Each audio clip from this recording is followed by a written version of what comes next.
अस्सलामुअलैकुम वरहमतुल्लाहि वबरकातुह। Sunday comment box के एक नए एपिसोड के साथ मैं आप लोगों का भाई आपकी खिदमत में हाज़िर हूँ। मुझे उम्मीद है आप तमाम लोग खैर आफियत से होंगे। अल्लाह ताला आप तमाम लोगों को, पूरी उम्मत मुस्लिमा को अपने हिफ्ज़ व अमान में रखे, दोनों जहान की कामयाबियों से माला माल फरमाए।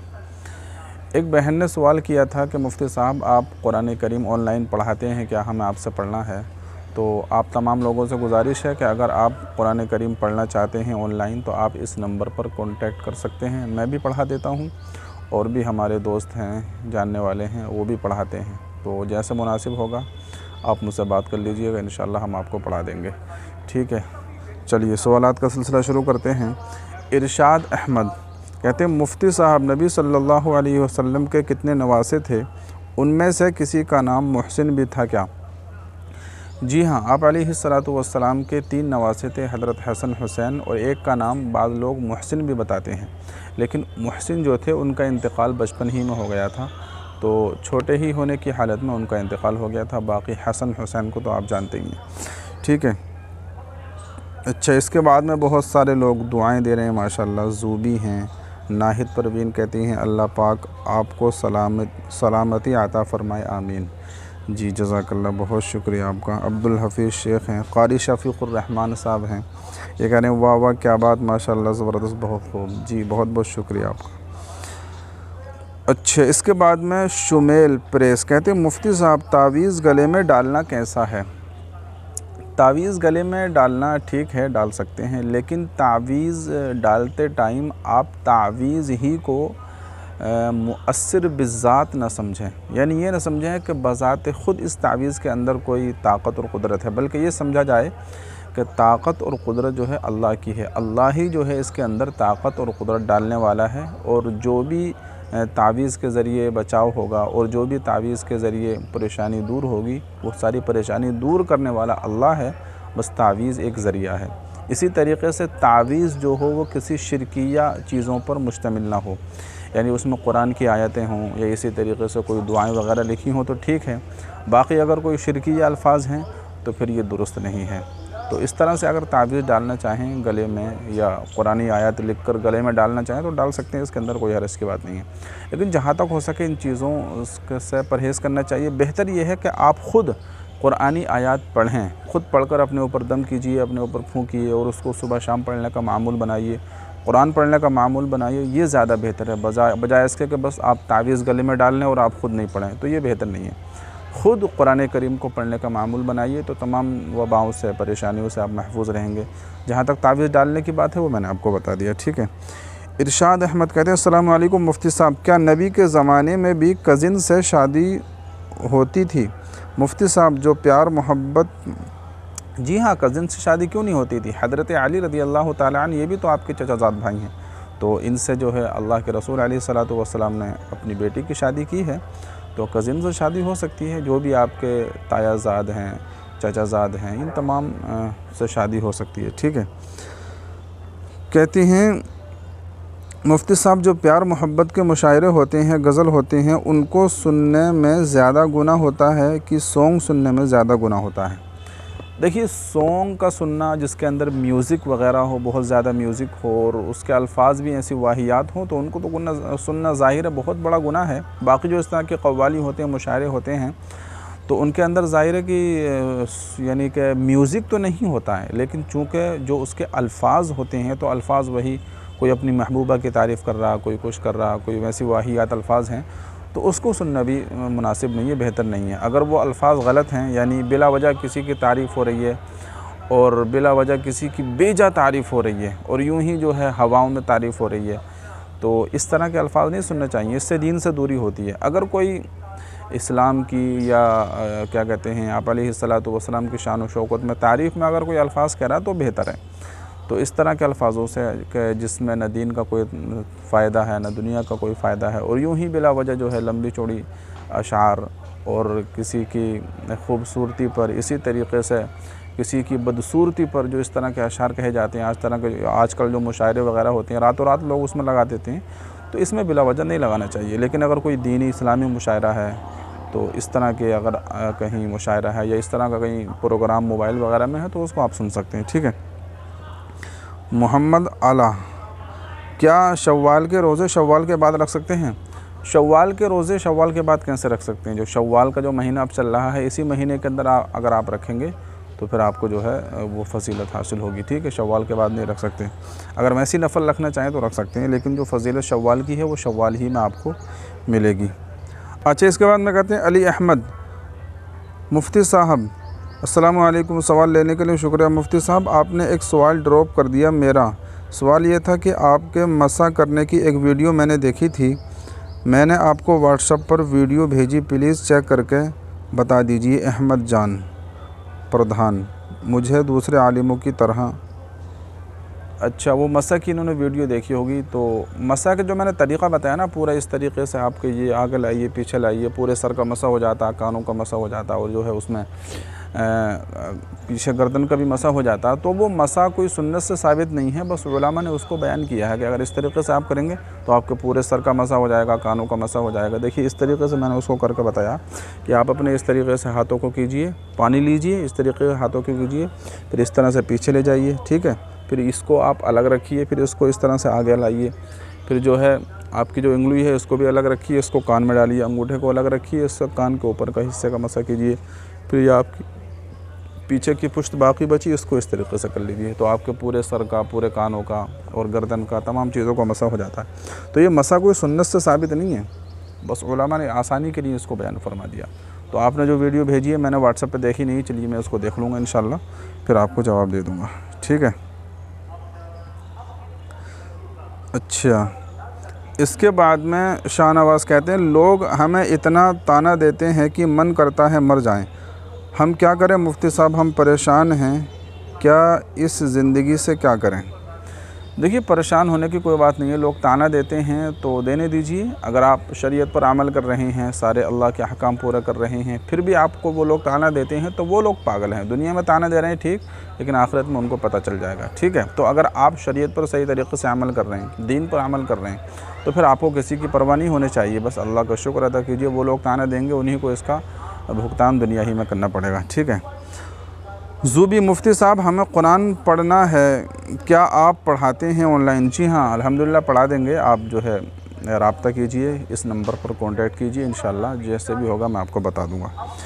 ज़ूबी, अस्सलाम वालेकुम मुफ्ती साहब, रमज़ान के छूटे हुए रोज़े कब तक रख सकते हैं? अगर देर से रखेंगे तो गुनाह मिलेगा?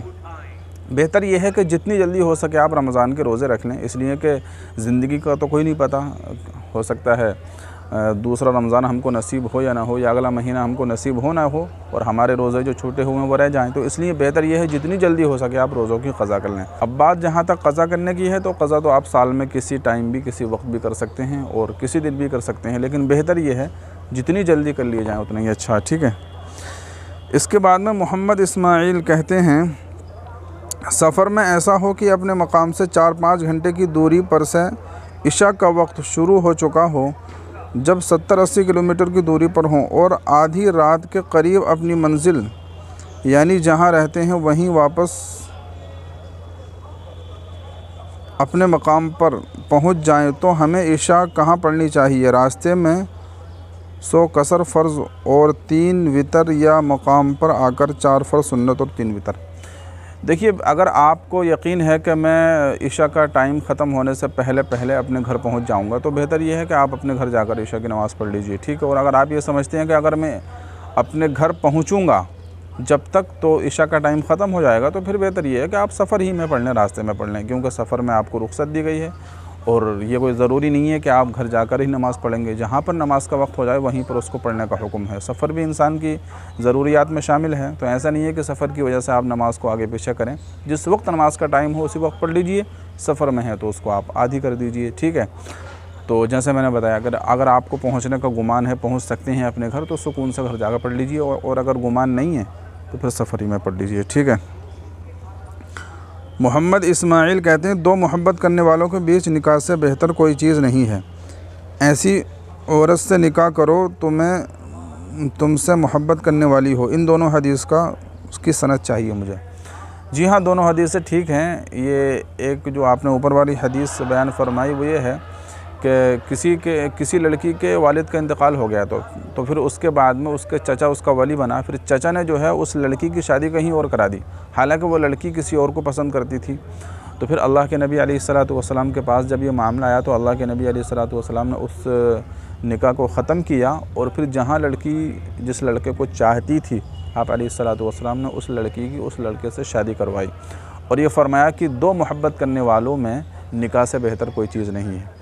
तो इस तरीक़े की हदीस है। इसी तरीक़े से दूसरी हदीस जो आपने बयान फरमाई कि ऐसी औरत से निकाह करो जो तुमसे मोहब्बत करने वाली हो, तो ऐसा है अल्लाह के नबी ने फरमाया कि ज़्यादा बच्चे पैदा करने वाली और ज़्यादा मोहब्बत करने वाली औरतों से शादी करो। ठीक है, तो ज़ाहिर है जो औरत ज़्यादा मोहब्बत करने वाली होगी, ज़्यादा बच्चे पैदा करने वाली होगी, तो फिर जो है सही तरीक़े से आपका रिश्ता चलेगा। तो ये हदीस भी है।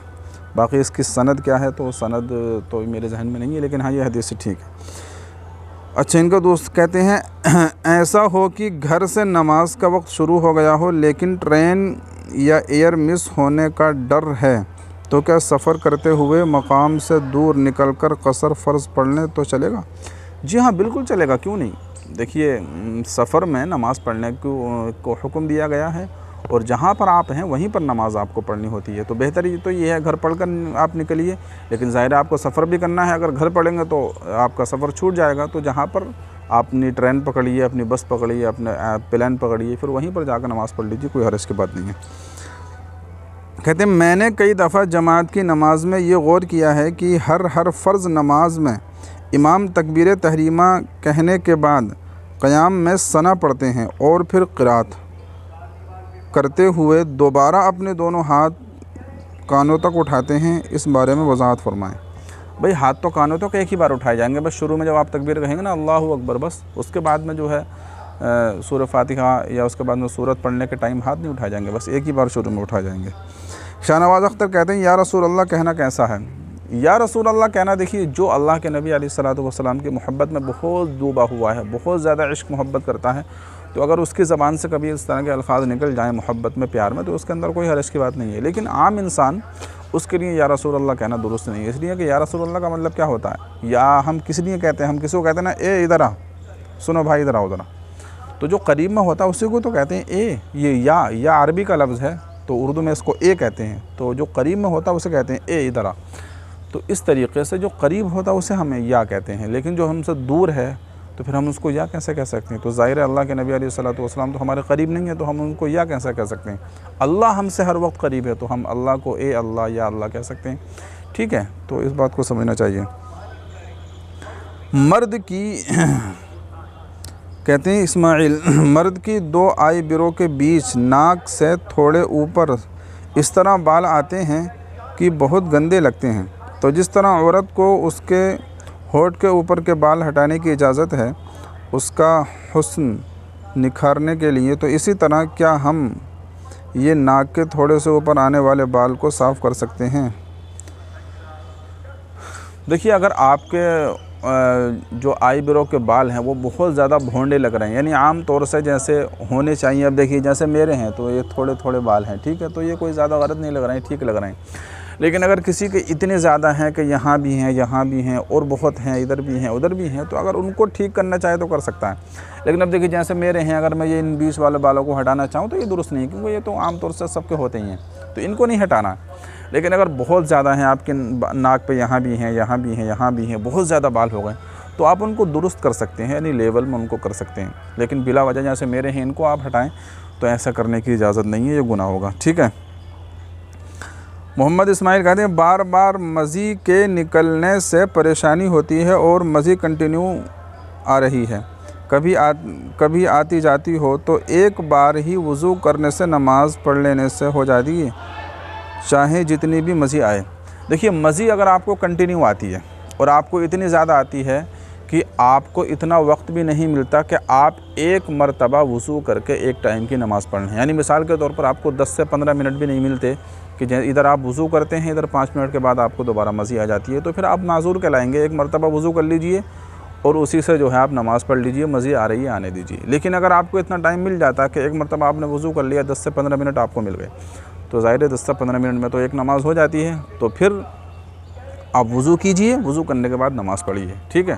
फिर उसके बाद में जब मज़ी आएगी तो आप फिर नापाक हो जाएंगे, फिर दोबारा से उसको धोइए, दोबारा से उसको वज़ू कीजिए और अगली नमाज़ पढ़िए, ठीक है। तो अगर जैसे मैंने बताया कि आप माज़ूर की कैटेगरी में आते हैं, यानी इतना भी टाइम आपको नहीं मिलता कि आप सही तरीके से वज़ू करके एक टाइम की नमाज़ भी पढ़ सकें, तो आप माज़ूर कहलाएंगे, वैसे ही नमाज़ पढ़ लीजिए। लेकिन ऐसा नहीं है तो फिर आपको दोबारा से वज़ू करना होगा। शुमेल परेस कहते हैं अस्सलाम वालेकुम मुफ्ती साहब, अगर इशा की नमाज़ क़ज़ा हो जाए तो वितर भी पढ़ेंगे? जी हाँ बिल्कुल, जिस तरीके से फ़राइज़ की क़ज़ा होती है इसी तरीके से वितर की भी क़ज़ा होती है। इसी तरीके से अगर आपने इशा की नमाज़ तो पढ़ ली थी लेकिन आपने वितर नहीं पढ़े थे तो वितर की भी ज़िम्मे में बाकी रहती हैं, बाद में चलकर उनकी क़ज़ा करनी पड़ेगी आपको। तो अगर अलग से वितर रह जाएँ तब भी उनकी क़ज़ा होगी, इसी तरीके से नमाज़ के साथ में इशा की नमाज़ के साथ में रह जाएँ तब भी उनकी क़ज़ा होगी। मोहम्मद इस्माइल कहते हैं बाज़ दफ़ा किसी इमाम के पीछे नमाज़ पढ़ते हैं तो उसकी क़िरात में हर्द की आएगी सही नहीं होती तो क्या करें? तो उसकी क़िरात में अदायगी सही नहीं होती तो क्या करें? हर्फ़ की अदायगी सही नहीं होती। देखिए, अगर किसी इमाम के पीछे आप नमाज़ पढ़ रहे हैं और वो नमाज में कोई ऐसी गलती कर रहा है जो लहन जली के कबील से आती है, एक होता है लहन ख़फ़ी, एक होता है लहन जली। लहन ख़फ़ी तो ये है कि छोटी मोटी किसी ने गलती कर दी, उससे माना जो है तब्दील नहीं होता। लेकिन लहन जली ये होता है कि कोई बड़ी गलती उसने कर दी, छोटे हा को बड़ा हा, बड़े हा को छोटा हा, इस तरीके से अगर कर दिया, और इसी तरीके से उसने जो है ता को ता कर दिया, ता को ता कर दिया, और इससे माना के अंदर कोई तब्दीली हो गई, ठीक है। तो अगर ऐसी गलती कोई करता है तो फिर नमाज नहीं होगी। लेकिन अगर छोटी मोटी गलती हो जाती है, यानी सही अदायगी उसकी नहीं होती है, तो उससे नमाज हो जाएगी। तो अब यही देखा जाएगा कि उसने कौन सी ऐसी गलती की है। कोई ऐसा तो नहीं है कि उसने कोई इतनी बड़ी गलती कर दी कि जिसकी वजह से माना के अंदर तब्दीली पैदा हो गई। तो ये ज़रूरी है। अब उसने क्या गलती की है वो आपको बताना पड़ेगा, फिर उस पर गौर व फ़िक्र करना पड़ेगा, फिर देखना होगा कि भाई नमाज़ हुई है ना हुई। बाकी ज़्यादा परेशान होने की और इसमें ज़्यादा छानबीन करने की ज़रूरत नहीं है। बस इमाम साहब नमाज़ पढ़ा रहे हैं, सब लोग उनके पीछे पढ़ रहे हैं, और आम तौर से ज़्यादा छानबीन लोग करते भी नहीं है। बस जहाँ गए नमाज़ पढ़ ली तो नमाज़ हो जाएगी, ज़्यादा परेशान होने की बात नहीं है। लेकिन फिर भी ये है कि थोड़ा देख लिया जाए कि ज़्यादा लहने जली, ज़्यादा फुहश गलती तो नहीं है, ठीक है। अच्छा, आगे कहते हैं नमाज़ पढ़ते हुए बाज़ दफ़ा पैरों के अंगूठे में एक अक्सी होती है जिसकी वजह से उसे सुकड़ने पर वो कटकता है, उससे आवाज़ आती है, तो उसके बारे में वज़ाहत फरमाएँ। आवाज़ आती है तो आने दीजिए, अब इसमें आपका इख्तियार थोड़ी है। जब हम रुकू करते हैं, सजदा करते हैं, घुटनों से बाज़ दफ़ा आवाज़ आती है, बाज़ दफ़ा पैरों से आवाज़ आती है, बाज़ दफ़ा हमारे हाथों से, जिस्म से आवाज़ आती है, तो इसके अंदर कोई हरज की बात नहीं है। अच्छा, इसके बाद में उन्होंने बहुत लंबा सवाल किया। कहते हैं मुफ्ती साहब मेरा एक सवाल है, जवाब दीजिए। एक औरत है जिसको परेशान कर रखा है उसके शोहर ने, न उसको दीनदारी की भी तमीज़ नहीं है, वो अपनी वाइफ का ख्याल रखता है और ना वो अपनी बीवी से मोहब्बत करता है। तो इन्होंने बहुत लंबा इन्होंने सवाल किया है भाई। उसके बाद उन शोहर का दिल नहीं तोड़ना चाहिए। तो इनके सवाल का ख़ुलासा यही है कि एक कोई बीवी है तो उसका शोहर उससे मोहब्बत नहीं करता है, ठीक है। अब शोहर उसको तलाक़ भी नहीं दे रहा है, तो बीवी उसके साथ में क्या करे? तो देखिए, और ये आखिर में कह रहे हैं कि बीवी उस अपने शोहर का दिल भी तोड़ना नहीं चाहती, यानी उससे बिला वजह उससे अलग भी नहीं होना चाहती। तो देखिए, शरीयत ने बीवी को इजाज़त दी है कि अगर उसका शोहर नालायक है, अभी ये मैंने वीडियो एक दो दिन पहले ही अपलोड की है कि अगर उसका शोहर नालायक है, उसको परेशान करता है, ठीक है, उसको तलाक़ भी नहीं देता, तो फिर बीवी को शरीयत की तरफ से ये इजाज़त है कि वो उससे खुला ले ले, अदालत में जाए, अपना मुकदमा दायर करे, इस तरीके से मेरा शोहर परेशान करता है, और वो उसको कुछ पैसे देकर उससे खुला ले ले। अब इसमें दिल दुखाने की कोई गुनाह नहीं मिलेगा, इसलिए तो दिल तो उसका शोहर दुखा रहा ना भाई, वो उसके हुकूक अदा नहीं कर रहा, उसकी ज़िम्मेदारी मुकम्मल नहीं कर रहा, तो गुनाह तो शोहर को मिलेगा, बीवी को क्यों मिलेगा? बीवी तो यानी कि उससे आज़ादी चाहती है और आज़ाद रहकर जो है वो सही तरीके से अपनी ज़िंदगी गुजारना चाहती है ताकि सही तरीके से वो इस्लाम पर अमल कर सके। ज़ाहिर है इस नालायक के साथ में रहेगी तो इस्लाम पर, शरीयत पर अमल भी नहीं कर सकेगी, किसी और के साथ में रहेगी, अच्छे शोहर के साथ रहेगी, उसके साथ में रहकर सही तरीके से इस्लाम पर अमल कर सकेगी, अपने बच्चों की तरबियत कर सकेगी और भी दीन के बड़े बड़े काम कर सकेगी, ठीक है। तो इसके अंदर कोई गुनाह नहीं मिलेगा और ये अगर ऐसा कर लेगी तो ठीक है। इसके बाद में मोहम्मद इस्माइल कहते हैं 126 साल का लड़का है, 35 साल की औरत 126 साल का कौन होता है भाई? क्या लिखा है आपने? ये मेरे ख्याल में 26 साल लिख रहे होंगे। ये 26 साल का लड़का है 35 साल की औरत से निकाह करना चाहता है, इस वजह से कि वो बापर्दा है, बाहया है, ख़ानदानी लड़की है, उसका शौहर भी दिल और दीनदार है, उसका शौहर भी दिल और बादीन है, अच्छा बद्दीन है, यानी कि ना उसके अंदर इस्लामिक दीनदारी है और ना उस औरत से मोहब्बत करता है, और जो लड़का उससे निकाह करना चाहता है उसके बच्चों की और उसकी ख़ुद की ज़िम्मेदारी उठाकर उससे निकाह करके अपने घर में रखना चाहता है, तो उसके लिए इस्लाम में क्या हुक्म है? देखिए, अगर ऐसा है तो उस यानी कि पहले उस औरत को अपने उस पुराने वाले खाविंद से तलाक़ लेनी होगी। अगर वो तलाक़ दे देगा फिर उसके बाद में किसी और से शादी कर लेती है तो ठीक है, लेकिन ऐसी बग़ैर तलाक़ के शादी कर लेना ये तो मुनासिब नहीं है। अब अगर शौहर तलाक़ दे देता, ठीक नहीं देता, तो फिर वही खुला का मामला आएगा, खुला कराए, खुला ले, फिर उसके बाद में किसी और से शादी कर ले, कोई हर्ज नहीं है। जाबिद कुरैशी कहते हैं, अस्सलामु अलैकुम मुफ्ती साहब, मेरा सवाल है, गोद भराई की रस्म इस्लाम में करना क्या जायज़ है? गोद भराई की रस्म का इस्लाम में किस तरह करें? गोद भराई की कोई रस्म नहीं होती है। गोद भराई की मेरे ख़्याल में यही रस्म होती है कि जब औरत हामिला हो जाती है तो इस तरह की कुछ रस्म होती हैं, कुछ चीज़ें उसके पास लाई जाती हैं, तो ऐसा कुछ भी शरीयत के अंदर नहीं है, ठीक है। बस अगर औरत हामिला हो जाए तो अल्लाह तबारक व तआला से उसके लिए दुआएं करनी चाहिए, अल्लाह ताला नेक साले औलाद अता फरमाए। बाकी गोद भराई की रस्म इसका कोई सबूत नहीं है।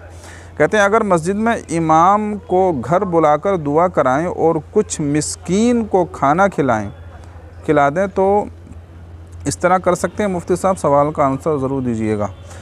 इमाम साहब को घर बुलाएं और दुआ कराएं, किसी मिस्कीन को खाना खिला दें, कोई हर्ज की बात नहीं है, इसके अंदर करा सकते हैं। दुआ कराना तो अच्छी बात है, लेकिन इसको कोई ज़रूरी नहीं समझना चाहिए। जैसे आम तौर से लोग पीर के दिन, जुमेरात के दिन फातिहा देने को, दुआ करने को, इमाम साहब को बुलाने को ज़रूरी समझते हैं, तो ऐसा नहीं करना चाहिए। ये तो आप हफ्ते में किसी दिन भी कर सकते हैं। इमाम साहब को घर बुलवा लीजिए, खैर व बरकत के लिए अपने घर में उनसे दुआ करवा लीजिए, कुछ पढ़वा लीजिए, तो इस तरीके से आप कर सकते हैं। गरीबों को खाना किसी दिन भी खिला सकते हैं, कोई हर्ज की बात नहीं है, तो ऐसा कर सकते हैं, इसमें कोई हर्ज नहीं है। लेकिन कोई इसको ज़रूरी समझना या कोई दिन इसके लिए मुतय्यन कर लेना, ऐसा नहीं करना चाहिए, ठीक है। शाहनवाज़ अख्तर कहते हैं, अस्सलाम वालेकुम मुफ्ती साहब, कैसे पता चलेगा हमें अल्लाह आज़मा रहा है? देखिए, यानी कि जो मोमिन होता है, ईमान वाला होता है, तो जब उसको कोई परेशानी आती है तो यही कहा जाता है कि ये अल्लाह तबारक व तआला की तरफ से इम्तिहान है, आजमाइश है। हमको कोई बीमारी आती है, परेशानी आती है, तो वो अल्लाह का इम्तिहान ही होता है ईमान वाले के लिए। इसलिए कि परेशानी, बीमारी के ज़रिए अल्लाह ताला हमारे गुनाह को दूर कर देता है, ठीक है। तो जो भी हमारे ऊपर परेशानियाँ हैं, मुसीबतें हैं, हमें यही समझना चाहिए कि ये हमारे अपने आमाल का नतीजा है और अल्लाह ताला हमें आज़माना चाहता है, इसके ज़रिए अल्लाह ताला हमारे मकाम को बुलंद करेगा, ठीक है। बस यही है, इसमें ज़्यादा परेशान होने की बात नहीं है। बाकी यह है कि अपने अमाल दुरुस्त कीजिए, सही तरीक़े से अमाल करते रहिए। महबूब पाशा कहते हैं, अस्सलामु अलैकुम वरहमतुल्लाहि वबरकातुहू। वालेकुम अस्सलाम वरहमतुल्लाह। नाहिद परवीन कहती है, अस्सलामु अलैकुम मुफ्ती साहब। जी वालेकुम अस्सलाम वरहमतुल्लाह। कहती है, मेरा सवाल है, किसी मजबूरी की वजह से अगर चेयर में बैठकर नमाज अदा करें तो कैसे करें? रुकू में कहाँ तक झुकना चाहिए और सजदे में कहाँ तक झुकना चाहिए? अपने पैर को किस तरह रखना चाहिए? ऐसे में लेडीज़ और जेंट्स में कोई डिफरेंस है क्या ऐसे बैठने में? देखिए, आजकल जो लोग कुर्सी पर नमाज़ पढ़ते हैं ना, तो कुर्सी पर नमाज़ पढ़ना ये एक तरह से फ़ैशन बन चुका है। आप यूँ कहिए कि लोग कुर्सी पर बस ज़री सी कोई परेशानी हुई, कोई तकलीफ़ हुई, फ़ौरन जो है लोग कुर्सी पर बैठकर नमाज़ पढ़ना शुरू कर देते हैं। तो इसके अंदर हुक्म ये है कि अगर आपसे कि किसी तरह से भी आप सजदा नहीं कर सकते, ज़मीन पर बिल्कुल बैठ ही नहीं सकते, बहुत आपको प्रॉब्लम है, परेशानी है, तब कहीं जाकर आपको कुर्सी पर नमाज़ पढ़ने की इजाज़त है। लेकिन अगर आप ज़मीन पर बैठ सकते हैं, सजदा कर सकते हैं, और अगर आप बैठ नहीं सकते तो आप लेट जाइए, लेट कर जो है आप नमाज़ पढ़ लीजिए। तो कुर्सी तो नबी के ज़माने में भी थी, उस ज़माने में भी कुर्सियों पर कुर्सियाँ थीं, लेकिन कभी ऐसा किसी हदीस में नहीं हुआ कि अल्लाह के नबी ने कुर्सी पर नमाज़ पढ़ने का हुक्म दिया हो। अगर आप बैठ नहीं सकते, लेट जाइए, लेट नहीं सकते तो जैसे ही जिस हालत में भी आप हों, उसी हालत में आप नमाज़ पढ़ लीजिए। लेकिन बस ज़रा सी कोई प्रॉब्लम हुई, परेशानी हुई, आजकल देखा जाता है लोग अच्छे खासे रास्ते में चल रहे हैं, सब कुछ है, और मस्जिद में चलकर ख़ुद आते हैं, लेकिन नमाज़ कुर्सी पर बैठकर पढ़ती हैं, तो ऐसा नहीं करना चाहिए। कोई ज़्यादा ही परेशानी है, सजदा आपसे बिल्कुल होता ही नहीं है, ज़मीन पर आपसे बैठे ही नहीं जाता है, तब इसकी इजाज़त है, ठीक है। मोहम्मद इस्माइल कहते हैं औरत या मर्द का बॉडी पर वैक्स के ज़रिए पूरा जिस्म के बाल क्लीन करना कैसा है, अगर बीवी शोहर की रज़ा के लिए कर रही हो और अगर शोहर बीवी की रज़ा के लिए कर रहा हो। देखिए, अगर औरत वैक्स करवाए, अपने जिस्म के बाल रिमूव कराए शोहर को खुश करने के लिए तो ठीक है, करवा सकती है, कोई इसके अंदर हर्ज नहीं है। इसी तरीक़े से अगर मर्द कराए, अपने जिस्म के बाल को साफ़ कराए तो वो भी करा सकता है, इजाज़त तो है, लेकिन ये बेहतर नहीं है मर्द के लिए, यानी ये यूँ कहिए कि अदब के ख़िलाफ़ है, ठीक है, लेकिन बाकी गुनाह की बात नहीं है। शाहनवाज़ कहते हैं मौज चलाते हैं आप? जी हाँ, अल्हम्दुलिल्लाह चलाता हूँ। नाहिद परवीन कहती है सेकंड सवाल है, बावज़ू रहकर अपने ड्रेस चेंज करने से वज़ू टूट जाता है? जी नहीं, वज़ू नहीं टूटता है, वज़ू आपका ठीक रहेगा। शाहनवाज़ अख्तर कहते हैं अगर असर की नमाज़ पढ़ने गए 2 रकात हो गई हो तो फिर कैसे पढ़ें? 2 रकात अगर हो गई हैं तो बाद में 2 रकात मुकम्मल कर लीजिए। आखिर की 2 रकात में आपको सूरह फातिहा के साथ आपको अलग से सूरत भी मिलानी पड़ेगी, ठीक है। नाहिद परवीन कहती है और एक सवाल है, औरत ज़ेवर पहनकर नमाज अदा कर सकती है? जी हाँ, औरत ज़ेवर पहनकर नमाज़ अदा कर सकती है, इसके अंदर कोई हरज की बात नहीं है, लेकिन बेहतर ये है कि ज़्यादा ज़ेवर पहनकर नमाज़ अदा ना करे, इसलिए कि ज़्यादा ज़ेवर होगा तो नमाज़ पढ़ने में, रुकू सजदा करने में परेशानी होगी। तो अगर थोड़ा बहुत ज़ेवर है तो उसके साथ नमाज़ पढ़ सकती है, लेकिन बेहतर ये है कि उसको उतार दिया जाए, सही तरीक़े से इत्मीनान सुकून के साथ नमाज़ पढ़नी चाहिए। लेकिन जहाँ तक नमाज़ पढ़ने का सवाल है, नमाज़ तो हो जाएगी, ठीक है। महबूब पाशा कहते हैं मुफ्ती साहब, अगर औरत को कहीं ज़रूरी काम से बाहर जाना पड़ा और नमाज का वक्त हो गया तो किसी मैदान के कोने में फ़र्ज़ नमाज़ पढ़ सकती है? और जी हाँ, पढ़ सकती है। औरत के लिए बेहतर ये है, कहीं मैदान में गई है तो कोई कोना तलाश कर ले, उस कोने के आड़ में जो है नमाज़ पढ़ ले, ठीक है। इसी तरीक़े से अगर कोई कोना नहीं है और वहाँ पर बहुत ज़्यादा रश है, बहुत ज़्यादा लोग हैं, तो फिर उसके लिए हुक्म ये है कि वो अपने मुँह पर नकाब डालकर नमाज़ पढ़ ले, तो नमाज़ हो जाएगी और बिल्कुल दुरुस्त है। वहीं पर नमाज़ पढ़ लेनी चाहिए, नमाज़ को क़ज़ा नहीं करना चाहिए। तो अगर ज़्यादा रश है, ज़्यादा भीड़ है तो आप पर्दे के साथ नमाज़ पढ़िए, लेकिन अगर कोई कोना मिल गया आपको, कोई दीवार मिल गई तो उस दीवार के सामने आप नमाज़ पढ़ लीजिए, वहाँ पर आपको मुँह ढकने की भी कोई ज़रूरत नहीं है, ठीक है। तो ये आज के कुछ सवालात थे, मैंने जवाब देने की कोशिश की। अज़ान भी अब हो गई है मगरिब की, काफ़ी टाइम हो गया। तो अगर आपका फिर से कोई सवाल है तो सवाल कीजिए, इंशाअल्लाह अगले एपिसोड में उसका जवाब दिया जाएगा। और इस एपिसोड को ज़्यादा से ज़्यादा आप शेयर कीजिए, कमेंट कीजिए। आपका सवाल आपको मिल जाए तो एक दुआई जुमला ज़रूर लिखिए, और फिर से आपका कोई सवाल है तो ज़्यादा से ज़्यादा कमेंट कीजिए, इंशाअल्लाह अगले एपिसोड में आपका जवाब दिया जाएगा। दुआओं की गुजारिश है। अस्सलामु अलैकुम व रहमतुल्लाहि व बरकातुहू।